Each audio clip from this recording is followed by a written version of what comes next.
Welcome back to the channel. I'm Luke Cleland. I'm a wedding photographer, and I've been a wedding photographer for 10 years now. And for this video, I went through all of my photos from the last 10 years. There was a lot. And I went through and I chose a photo that really illustrated a lesson, something that I learned specifically that helped me grow my business from doing weddings for free or for a few $100 to now running a six-figure wedding photography business with my wife. This will hopefully give you an idea about how things take time to grow and to build, but will also give you hopefully some encouragement and some ideas for yourself as you're growing your own wedding business, or really like a lot of these things apply to any type of business. All right, so let's go back to 2013. I have just finished university and I thought I was going to be a graphic designer, but then I have all of these weddings booked. So I guess I'm a wedding photographer now. And so here's the photo that I chose for 2013. And this is all about maximizing personal relationships. As I looked through them, I realized, oh yeah, I knew all of these people. They were all my friends. They were either my friends or like friends of friends. They were close relations. And I don't know if you've been on the channel for a while and you've seen photos of my wife. This looks very similar to my wife, but it is not. It is her sister. And I shot, we weren't dating at the time. We weren't married, but she knew about me through Allie. And so she hired me to do her wedding. And this was all of the weddings that I shot. They were all people that knew, hey, Luke's a photographer and I'm getting married. Oh, I should hire him.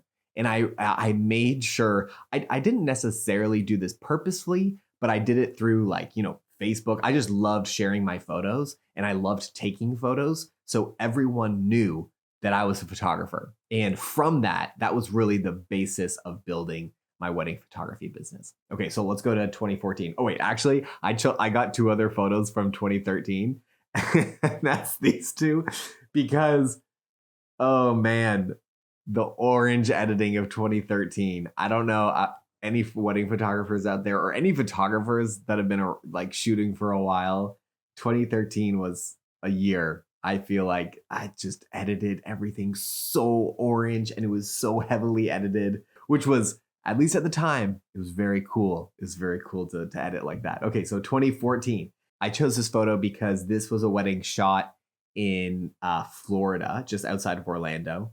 And again, all of these people were very closely connected to me somehow.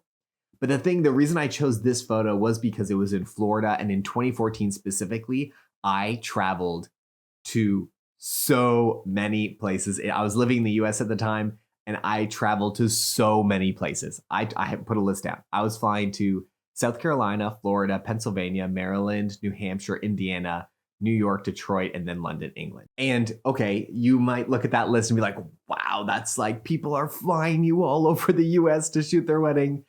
Yes, I was. Yes, I was. But I was also working really hard for not that much pay. So what I was doing was a lot of these people were interested in me in shooting their wedding. And so instead of like fully charging them, full travel fees as well as my full wedding fee that I was doing, I was subsidizing a lot of my travel fees with my actual like wedding fee. Was I making a ton of money off all of these weddings? No, I wasn't. I was not making very much money at all. But the reason I did this was because I wanted the weddings. I wanted as many weddings as I could get. And if that meant, traveling to Florida and, covering the cost or like, splitting the cost of the flight and like sleeping at a friend's house that I knew in Florida, like I did everything that I could to shoot as many weddings as I could. And if that meant incentivizing the couple with a little bit of a lower price, I did that. And I don't recommend doing things like that all the time. But when you're starting out your business, when you're starting out your wedding business, it meant more to me to get the experience and to get my name out there than it meant to me is like making as much as money as humanly possible. I wanted to show you this photo because this was, I think, in Pennsylvania where I shot this. But speaking of like working hard, I uh, this couple, their dad hired a helicopter to come pick. That was their getaway car. It was crazy. And nobody knew about it except for me and the dad, I think, for about like, and he only told me, I don't know, maybe an hour before the thing actually came. So this was not, I guess originally it was supposed to be at sunset, but it was completely dark. The sun was completely set. And he was like, this, I'm so excited about the photos that you're going to take for this helicopter in the complete darkness. And you can't really see it here, but it was on a private property, and the kind of the lake house where the wedding was kind of like, it was a pretty good distance from where this helicopter would land, because the helicopter would like blow everything away if it was too close to where the reception was.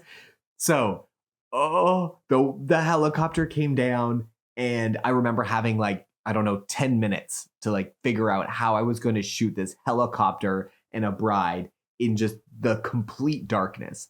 And I remember like sprinting as fast as I could out to the helicopter to like set up. I set up, I think 3 or 4 flashes, and I was just working as furiously as hard as I possibly could, because I knew that early on in my business, every wedding mattered so much, because you're building your reputation. Your people sometimes are taking a chance on you. They don't know too much about your wedding's career so far, but they're like, I think let's get it. So they're giving me a chance. I have got to deliver every single time. And so I remember just sweating, running around, like testing these lights, making sure how can I get the best possible photo. And for the minutes that I had to set this up, I am still really proud of the fact that there was a photo at all, that you could see anything. And so that kind of goes back to like working really hard. Okay, and then one more photo is, this is my actually my cousin's wedding in London, England. And this was also a scenario where, I don't know, they kind of like saw the potential in me. I had just started my business, and I worked so hard. I worked so hard that day. I still remember like lying down in bed at the end of the wedding day and be like, my body has never hurt so badly. But I worked really hard because somebody gave me a chance to shoot a really beautiful wedding in an incredible place. And I wanted to make sure I got every single thing possible out of that chance.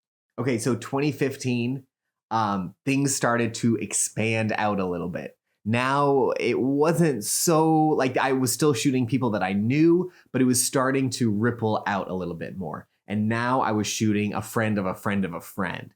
And this couple had an elopement in New York City.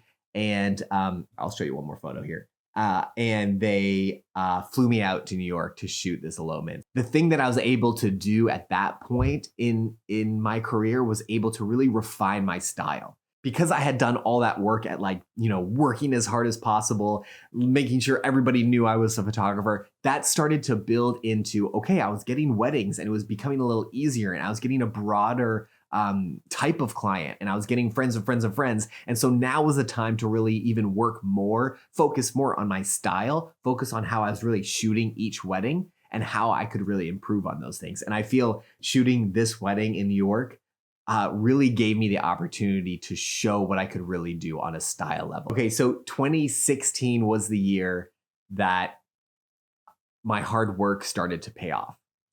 And those client like referrals were getting further away, where people that didn't know me at all were booking me, that people that heard from a friend from a friend from a friend booked me. And that's when things started to really like go somewhere. And it was becoming really exciting, where it was like, okay, it's not just my friends are hiring me for their wedding. Like people that don't like need to hire me for their wedding, like they don't have to feel guilty about hiring me.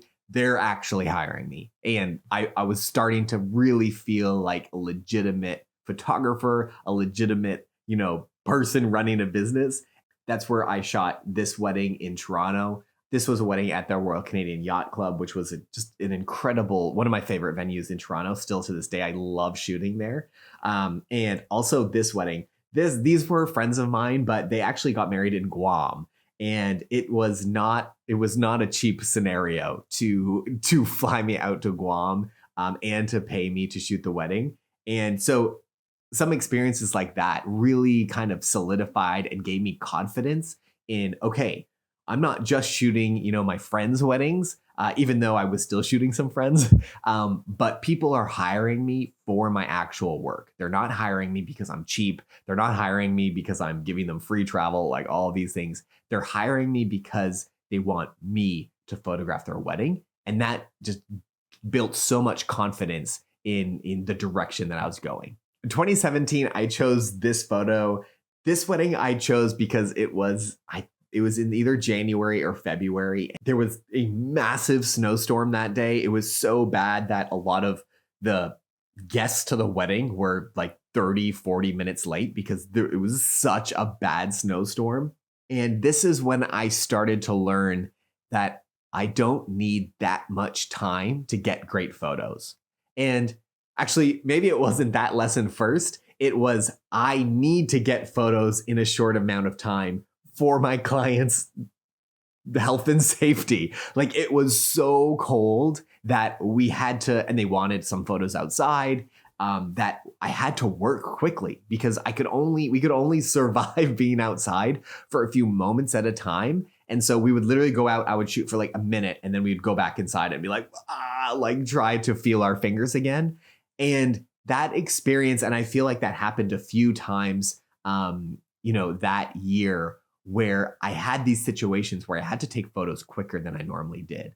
And what I found through that experience was that I actually didn't need 2 hours to take great couple photos. I could do something in 10 minutes. If I only had 10 minutes, I could get great photos in 10 minutes. And not only was I becoming more efficient and getting better photos in a short amount of time, my couples, whether it was freezing cold, or I chose one other photo, or whether you're in a Paris in an elopement, you don't want to kind of distract them so much by taking photos that they're missing out on what they're experiencing right in front of them. And this really changed something in my business where I started thinking a lot more about the client's experience.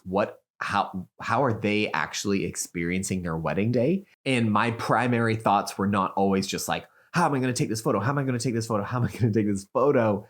But I started really thinking, how are my clients experiencing getting their photo taken? And how can I make this the most enjoyable, moments ever? And how can I even shorten those moments so it's less time being taken away from their wedding and their experience and more time enjoying, the people around them, the event around them, the city around them. And that's a big hallmark of who I am now as a wedding photographer. Okay, 2018 is when I got married. This is my beautiful wife, Allie. I forced her to bring her wedding dress on our honeymoon to Paris because I was like, I am a wedding photographer. I have to shoot wedding photos. Like, I have to shoot our own wedding photos. So I didn't shoot photos on our actual wedding, but I was like, I am taking photos of you in Paris for sure. I have to. It's just like, that's what I have to do. It felt just like a really cool experience for me to photograph such an important time in my own life.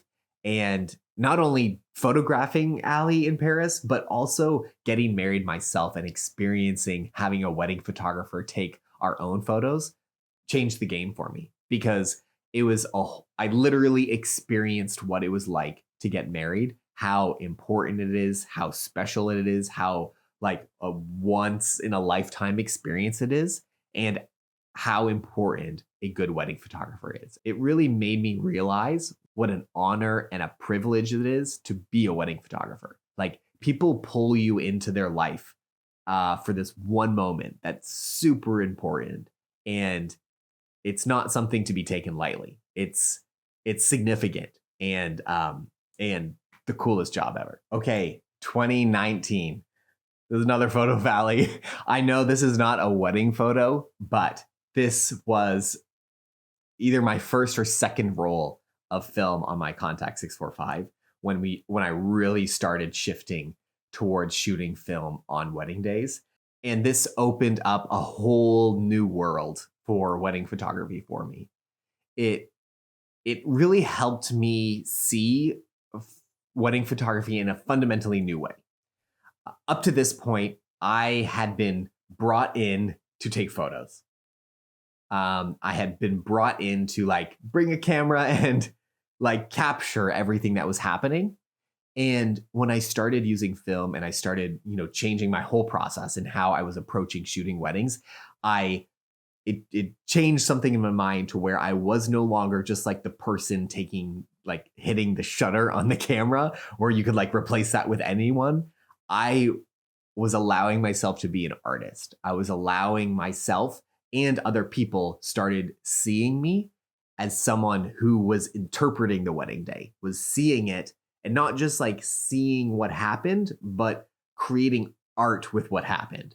I tell my couples now, I think what sets me apart from a lot of wedding photographers is I not only take photos, but I add emotion into those photos. I tell the story, not just what happened, but how it felt.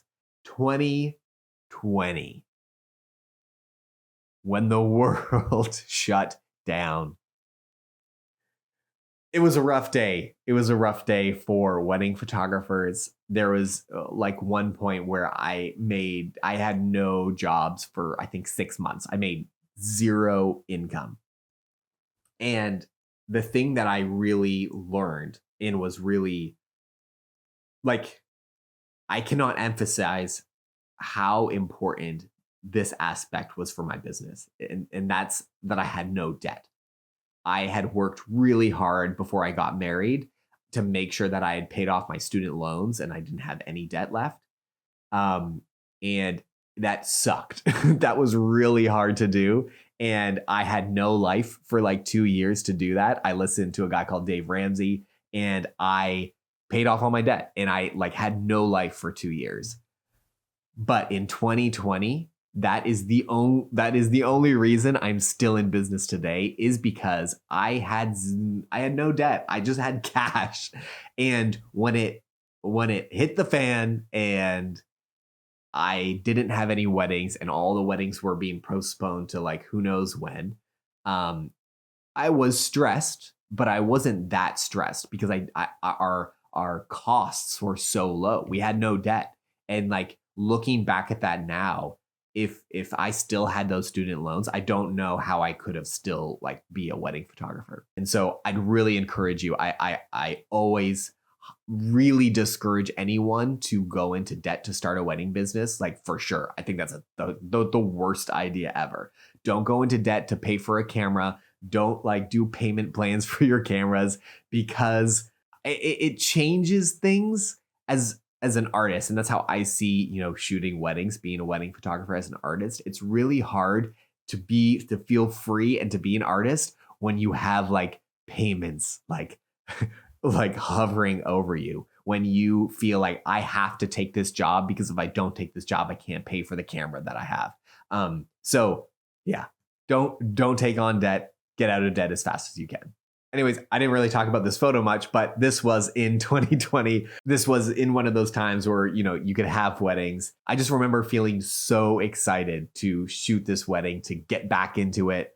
And of course, shot on film. So 2021, I was alive. We made it through 2020 and we had some amazing weddings to shoot from the previous year and a lot of new weddings coming out of 2020. And that's when I had this new energy, excitement for being a wedding photographer, and I was going to be the best wedding photographer in the entire world. That was my motivation and is my motivation right now. Part of that was to create a better system for myself. And I think this wedding, I actually chose 4 photos to show you. This is the year when we started really using a system in how we photographed weddings. So instead of just like letting a wedding happen to us, I was going in with very specific things that I wanted to shoot, a certain number of things that I wanted to shoot, And instead of just kind of like walking in and be like, oh, well, I hope the best photos happen, I was much more proactive in being like, okay, I want some photos like this. How can we make this happen? But client experience, as you know, is very important to me. How can I make this happen naturally? Or how can I just make sure that when this does happen, that I'm ready for it and I never have to ask someone to do something twice or something like that. And so this wedding is specifically the time when I started kind of looking at what are people really liking in terms of wedding photography? What kind of photos what kind of photos really matter to people? What kind of photos do people really love? And then how can I incorporate that over and over and over again in every wedding that I shoot, so that I'm not just like kind of on my heels hoping that I can get this. Like, for example, I wanted a kind of a blurry shot with the bride that kind of really showed the movement of her dress. And I was thinking ahead of time, okay, when are some times is that she's going to be walking in an area that's beautiful that will give me the shot that I want? And this is exactly it. I was anticipating shooting this photo before I showed up on the day. And this is a great example of the system that I created to better shoot every wedding and not let the kind of the wedding shoot me, if that makes sense. Okay, so we made it to 2022, and here's a photo that I think really represents 2022 well. And that is at the beginning of 2022, we were like, okay, we wanted to go into this year being excited about every single wedding, every single shot that we took. Because I think it's very easy to think as a wedding photographer, oh, I really want to shoot for that person. I really want to shoot with that florist one day. I really want to shoot with that planner, all those type of things. But instead of looking out at what we didn't have, I wanted to really focus on what we had. How can we make every single couple, every single shoot, every single shot, how can we make it the best possible? And something that was really important to do was not, again, wait till the day of the shoot.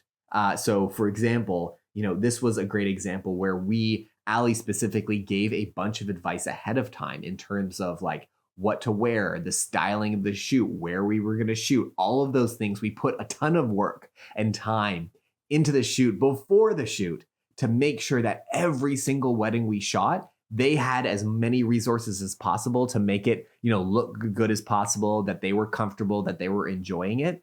And so that we would capitalize on every single shoot that we had to make it look as good as possible, and not just make it look as good as possible so that the couple enjoyed it as much as possible. And I will tell you that we've always gotten pretty good feedback, but the last 2 years after implementing that, we get so much incredible feedback from couples where they get their photos back and they're like, oh my gosh, this is amazing.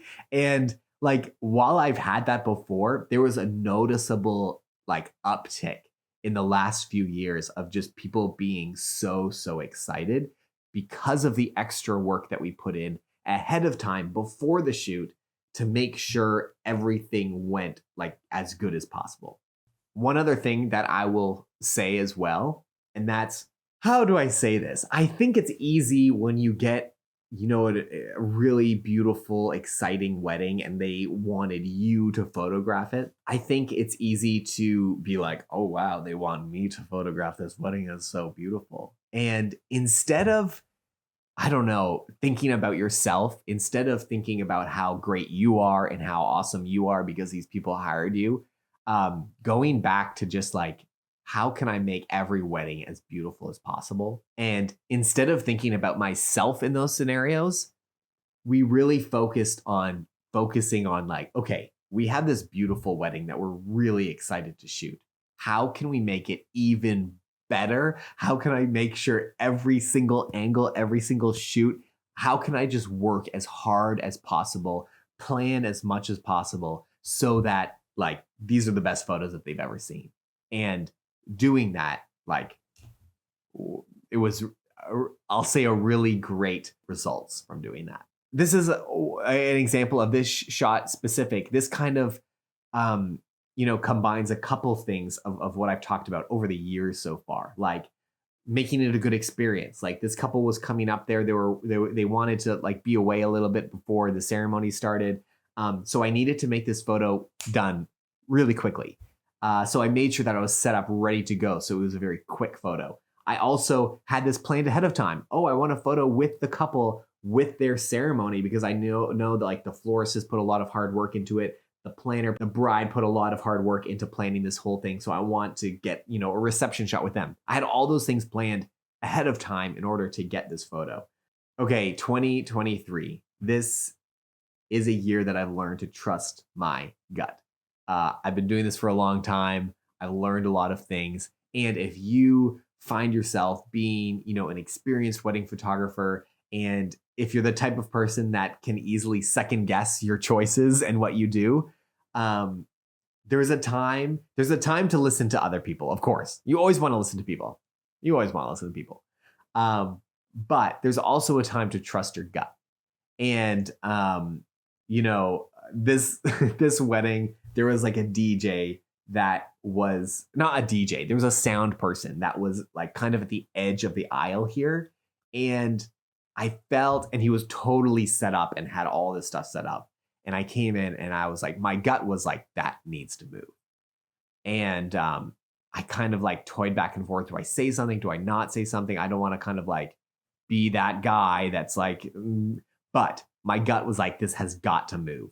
And so I went up to him, I was like, I'm so sorry. I wish I was here earlier. Like, you're totally set up. Do you mind moving over as far as possible to the door? Because I think, this shot is going to be really important. And if you're in the, like, you can't be in the way. Well, I didn't say that to him, but that's what I was thinking. Like, he can't be in the way. And so I talked to him really nicely and he was like, oh yeah, sure. No problem. Like, oh, okay, that's fine. And he moved and it was great. But I am so glad that I trust my gut in that scenario because he would have been in this photo. He would have been in every single photo of them, of the bride coming down the aisle. And so just trusting my gut in that scenario was really important. And that happened over and over and over again. I feel like this year where there was these scenarios where I was like second guessing myself. I'm like, no. You know what? I've done this before and I've done this over and over and over again. It's time to trust my gut and to go with it. And just little things like, shooting, this angle instead of a different angle, like having it towards the window or not towards the window. When someone, I don't know if this happened to you, but you're maybe shooting someone and someone's like, oh, why is the light behind you? Don't you want the sun the other way? And it kind of like makes you second guess for a second, but you're like, no. I know what I'm doing. I've done this before. And no, I'm going to shoot this way with the sun coming in this way. And then they're like, oh, wow, so beautiful. Trusting your gut in terms of like the moment.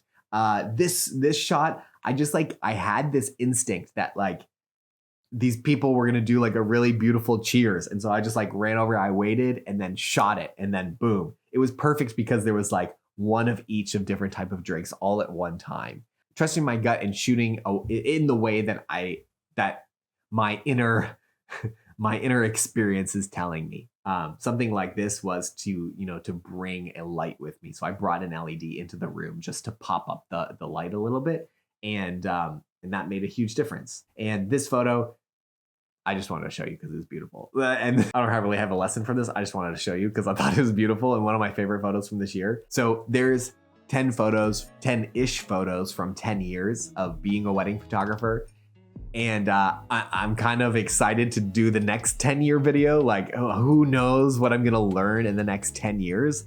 And that's my last kind of lesson for you. The last thing to think about is I realized things took time. Like looking back at all these weddings, looking back at my photos in 2013 and 14, some of those were like kind of hard to look at because I was learning still. And it's okay that you learn and it's okay that you get better every year. And the reality is things take time. So don't be too hard on yourself. Work hard, but realize things do take time. But at the same time, there is so much progress that you can make year after year if you're really intentional about being a better photographer.